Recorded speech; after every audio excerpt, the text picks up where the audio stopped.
The stars above Earth began to disappear, one by one swallowed by the shadow of the enemy. 12,000 alien warships had arrived. Humanity had 200, and this time there was no escape. Admiral Una Choi stood silently on the bridge of her flagship, TFS Dahan, her fingers gripping the edge of the command console. Her dark eyes locked on the red holographic display filling the war room. The screen looked like it was bleeding. Each red dot was an enemy ship. Thousands of them. "Admiral," said First Officer Jisoo Kong, voice trembling. "We confirm 12,000 enemy vessels. The Hegemony has brought their full armada." Una didn't answer immediately. Her heart pounded, but her face stayed calm. She had trained for this moment humanity's final stand. She knew the odds. She knew they wouldn't win, but she also knew one thing. They would fight anyway. "Alert all ships. Battle stations. No retreat," she said. The order echoed through space as the Terran fleet formed a rough line near the moon. Behind them was Earth, the last safe home for humans. Billions of people were watching, hoping, praying out above them, the enemy fleet moved in perfect, cold precision. Their ships were sleek, black, and deadly. Like predators, they didn't rush. They circled, preparing for the kill dot. At the center of the alien fleet sat the Eternal Dominion, a massive dreadnought the size of a city. On board, Hegemony Supreme Commander Varkesh hissed in satisfaction.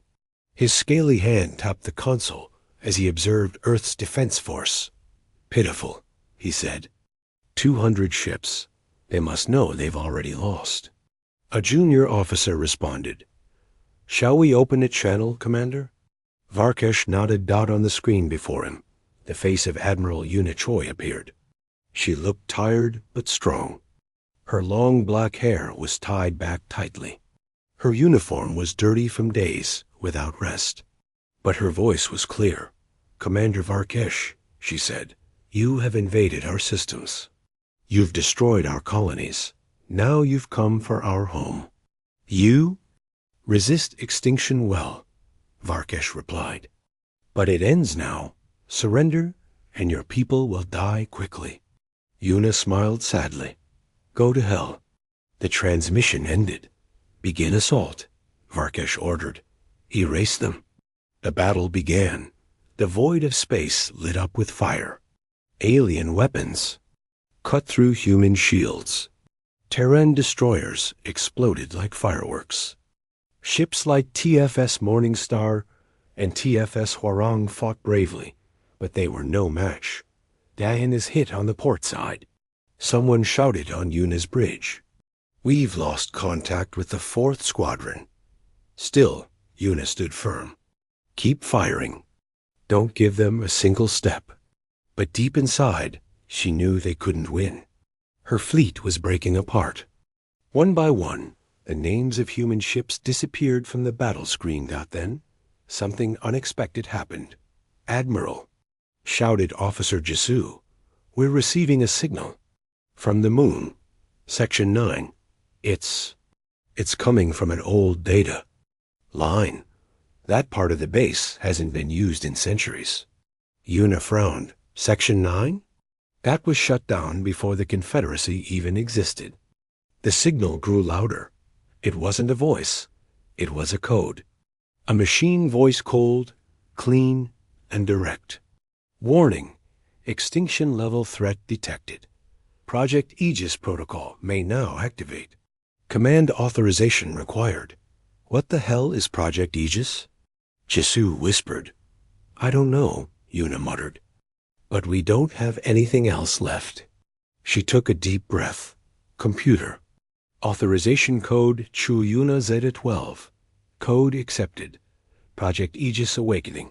Please stand by."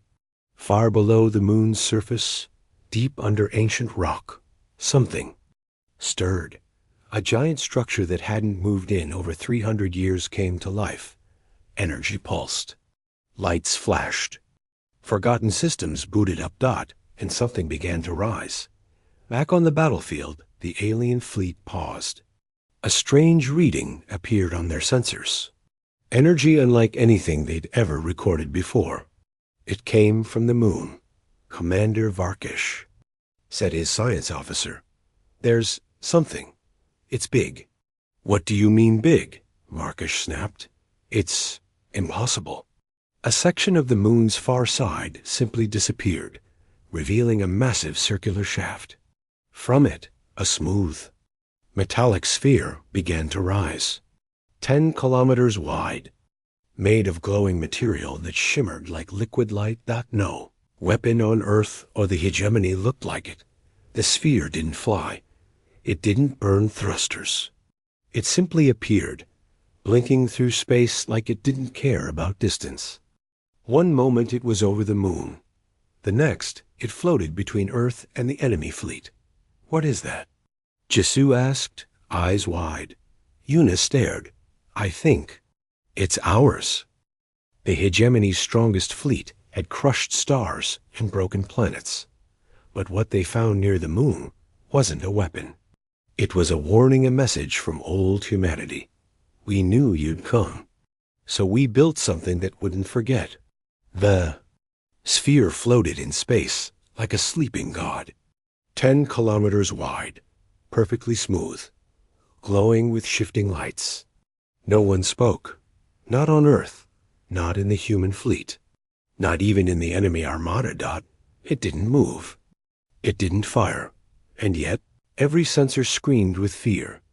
Admiral Yuna Choi stood frozen on the bridge of TFS Dayan, her ship half destroyed, lights flickering.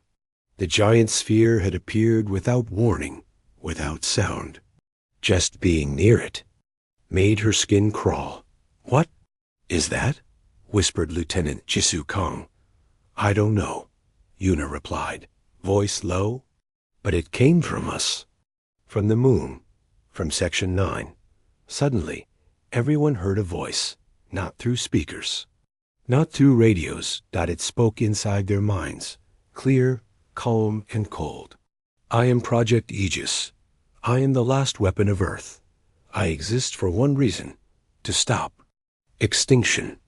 On the Hegemony's flagship, Eternal Dominion, Commander Varkish screamed, Target it! Fire everything! The sky exploded. 12,000 alien ships fired as one. Plasma beams, ion lances, particle missiles, the kind of firepower that could melt a moon. All of it hit the sphere, and all of it froze.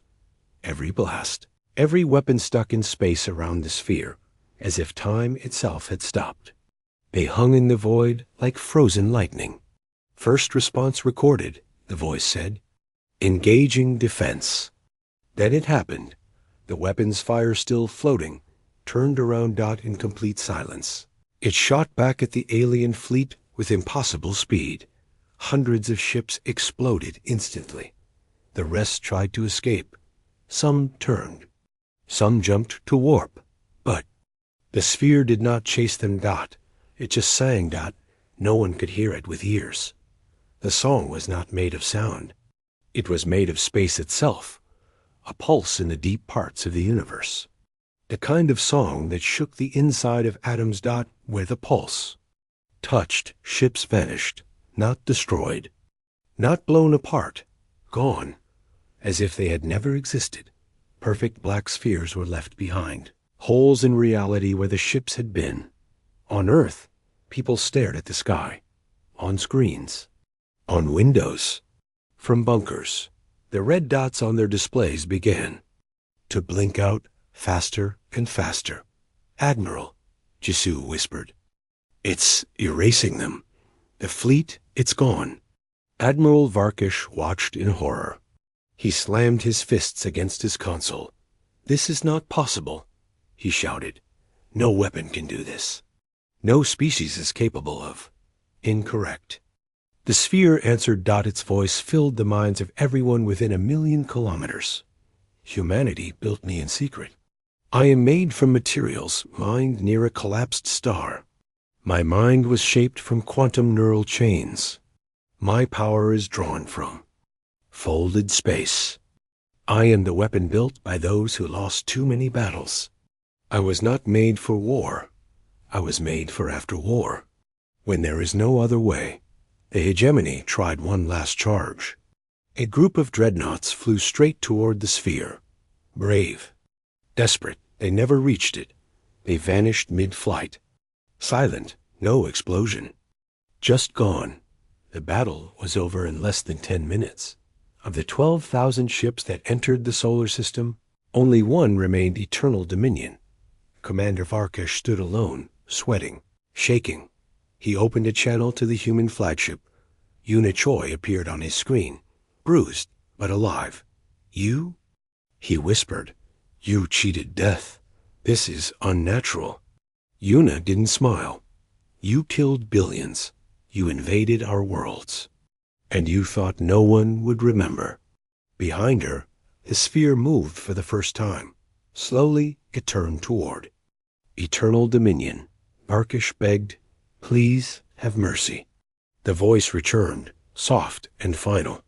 You showed none. A single ripple passed through the sphere. The Hegemony's flagship disappeared. Nothing was left, just silence. Epilogue.